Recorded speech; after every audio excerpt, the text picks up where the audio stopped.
ಸವಿಕನ್ನಡ 3ನೇ ತರಗತಿ ಭಾಗ 1 ಇದರಲ್ಲಿರುವ ಪಾಠ 7 ಪ್ರಾಮಾಣಿಕ ಬಾಲಕ. ಈ ಪಾಠದ ಪ್ರಶ್ನೋತ್ತರಗಳು.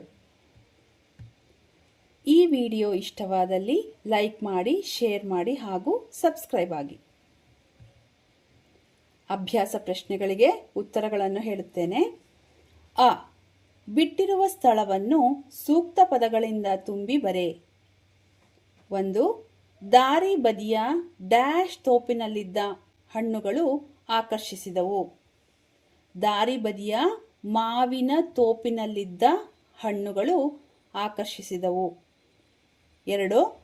ಶಾಸ್ತ್ರಿಯವರಲ್ಲಿ ಡ್ಯಾಶ್ ಪುಟಿದೆದ್ದಿತು. ಶಾಸ್ತ್ರಿಯವರಲ್ಲಿ ದೇಶಪ್ರೇಮ ಪುಟಿದೆದ್ದಿತು. 3. ಶಾಸ್ತ್ರಿಯವರು ಗಾಂಧೀಜಿಯವರ ಒಡನಾಟದಲ್ಲಿ ಅನೇಕ ಡ್ಯಾಶ್ಗಳಲ್ಲಿ ಪಾಲ್ಗೊಂಡರು. ಶಾಸ್ತ್ರಿಯವರು ಗಾಂಧೀಜಿಯವರ ಒಡನಾಟದಲ್ಲಿ ಅನೇಕ ಚಳುವಳಿಗಳಲ್ಲಿ ಪಾಲ್ಗೊಂಡರು. 4. ನಮ್ಮ ದೇಶವು 1947 ಆಗಸ್ಟ್ ಡ್ಯಾಶ್ ರಂದು ಸ್ವತಂತ್ರವಾಯಿತು. ನಮ್ಮ ದೇಶವು 1947 ಆಗಸ್ಟ್ 15 ರಂದು ಸ್ವತಂತ್ರವಾಯಿತು. 5. ಭಾರತ ದೇಶದ ಪ್ರಥಮ ಪ್ರಧಾನಿ ಡ್ಯಾಶ್. ಭಾರತ ದೇಶದ ಪ್ರಥಮ ಪ್ರಧಾನಿ ಜವಾಹರ್ಲಾಲ್ ನೆಹರು. 6. ಶಾಸ್ತ್ರಿಯವರು ಜನತೆಗೆ ನೀಡಿದ ಘೋಷವಾಕ್ಯ ಡ್ಯಾಶ್. ಶಾಸ್ತ್ರಿಯವರು ಜನತೆಗೆ ನೀಡಿದ ಘೋಷವಾಕ್ಯ ಜೈ ಜವಾನ್ ಜೈ ಕಿಸಾನ್. ಆ. ಒಂದು ವಾಕ್ಯದಲ್ಲಿ ಉತ್ತರಿಸು. ಮೊದಲನೇ ಪ್ರಶ್ನೆ, ಮಕ್ಕಳು ತೋಪನ್ನು ಏಕೆ ಪ್ರವೇಶಿಸಿದರು? ಉತ್ತರ, ಮಕ್ಕಳು ಮಾವಿನ ಹಣ್ಣನ್ನು ತಿನ್ನುವ ಆಸೆಯಿಂದ ತೋಪನ್ನು ಪ್ರವೇಶಿಸಿದರು. ಎರಡನೇ ಪ್ರಶ್ನೆ, ಮಕ್ಕಳು ಏಕೆ ಗಲಿಬಿಲಿಗೊಂಡರು? ಉತ್ತರ, ಅನಿರೀಕ್ಷಿತವಾಗಿ ಬಂದ ತೋಟದ ಮಾಲೀಕನನ್ನು ಕಂಡು ಮಕ್ಕಳು ಗಲಿಬಿಲಿಗೊಂಡರು. 3.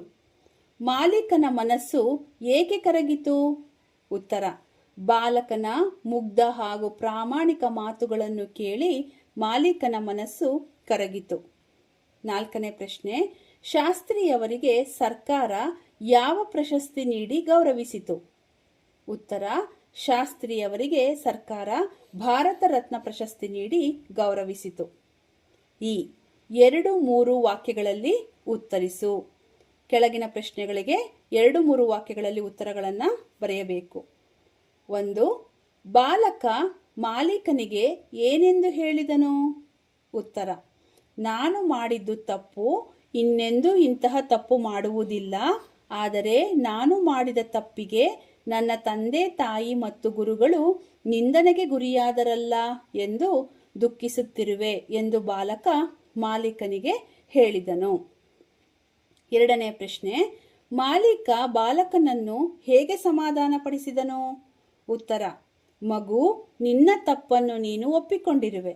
ನಿನ್ನ ಪ್ರಾಮಾಣಿಕತೆ ನನಗೆ ಇಷ್ಟವಾಯಿತು.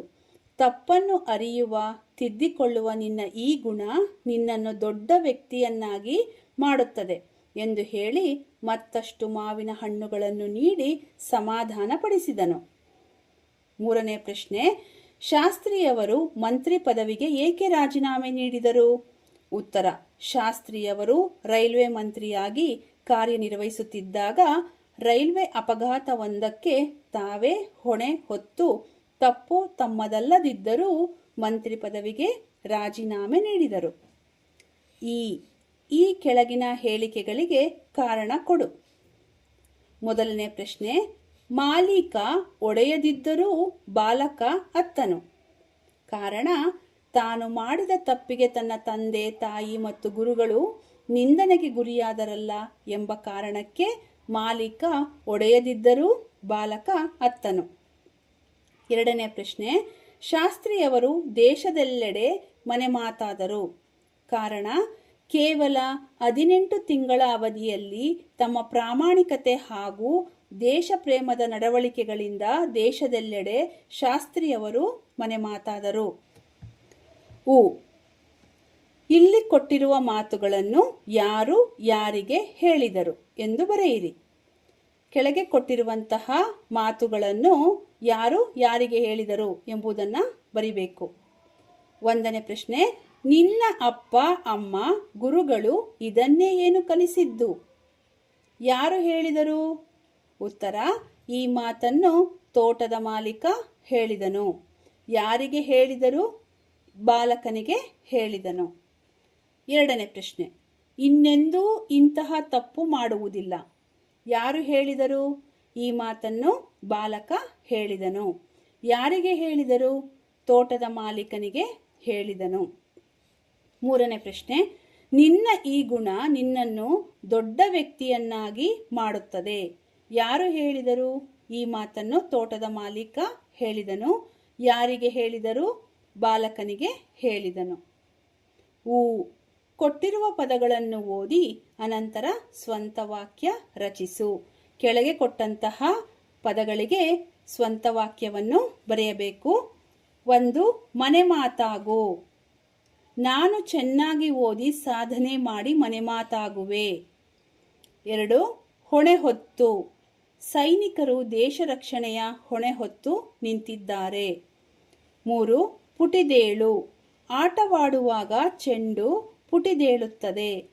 4, ಆಕರ್ಷಿಸು.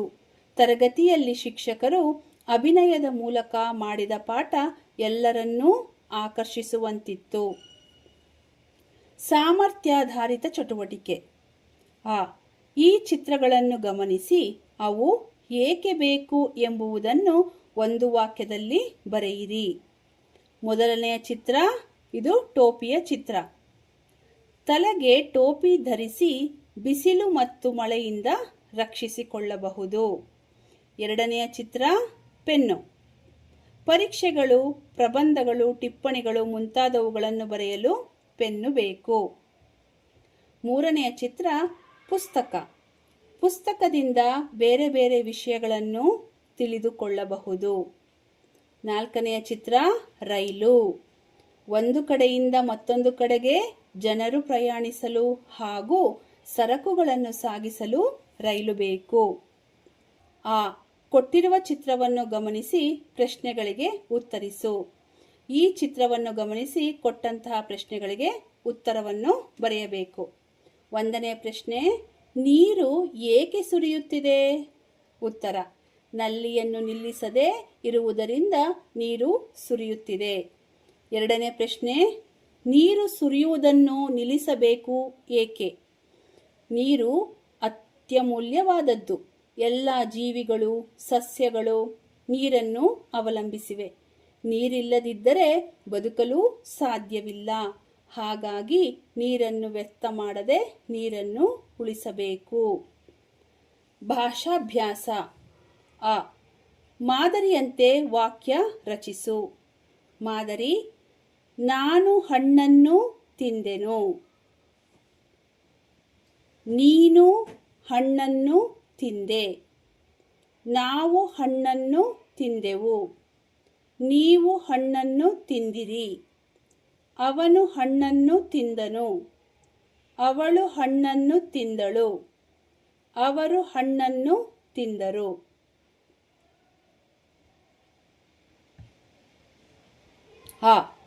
ಚಿತ್ರವನ್ನು ಗಮನಿಸಿ ಅರ್ಥಪೂರ್ಣ ವಾಕ್ಯಗಳನ್ನು ರಚಿಸಿರಿ. ಈ ಚಿತ್ರವನ್ನು ಗಮನಿಸಿ ಇದಕ್ಕೆ ಸಂಬಂಧಪಟ್ಟಂತಹ ಅರ್ಥಪೂರ್ಣ ವಾಕ್ಯಗಳನ್ನು ರಚಿಸಬೇಕು. ಮಾದರಿ, ಹಸುವು ಹುಲ್ಲನ್ನು ಮೇಯುತ್ತಿದೆ. ವಾಕ್ಯ, ಮರದ ಸುತ್ತಮುತ್ತಲೂ ಹುಲ್ಲು ಬೆಳೆದಿದೆ. ಮಕ್ಕಳು ಮರದ ಹತ್ತಿರ ಆಟ ಆಡುತ್ತಿದ್ದಾರೆ. ಭಾಷಾ ಚಟುವಟಿಕೆ. ಕೆಳಗಿನ ಪದಗಳಿಗೆ ಅರ್ಥಕೋಶದಿಂದ ಅರ್ಥ ಹುಡುಕಿ ಬರೆ. ಪಕ್ವ ಅಂದರೆ ಮಾಗಿದ, ನುರಿತ, ಹಣ್ಣಾದ. ಧಾವಿಸು ಅಂದರೆ ಓಡು, ಹೋಗುವುದು. ಗಲಿಬಿಲಿ ಅಂದರೆ ಗೊಂದಲ, ದಿಕ್ಕು ತೋಚದೆ ಇರುವುದು. ನೇತೃತ್ವ ಅಂದರೆ ನಾಯಕತ್ವ, ಮುಖಂಡತ್ವ. ಅರ್ಥಕೋಶ ಬಳಕೆಯ ಸುಳಿವು. ಅರ್ಥಕೋಶ ಎಂದರೆ ಶಬ್ದಕೋಶ. ಅರ್ಥ ತಿಳಿಯಬೇಕಾದ ಪದದ ಮೊದಲ ಅಕ್ಷರವನ್ನು ತಿಳಿಯಬೇಕು. ಗುರುತಿಸಿಕೊಂಡ ಅಕ್ಷರವನ್ನು ಆಧರಿಸಿ ಶಬ್ದಕೋಶದಲ್ಲಿ ಆ ಪದವನ್ನು ಹುಡುಕಬೇಕು. ಹುಡುಕಿದ ಪದದ ಮುಂದೆ ಇರುವ ಅರ್ಥಗಳನ್ನು ತಿಳಿಯುವುದು.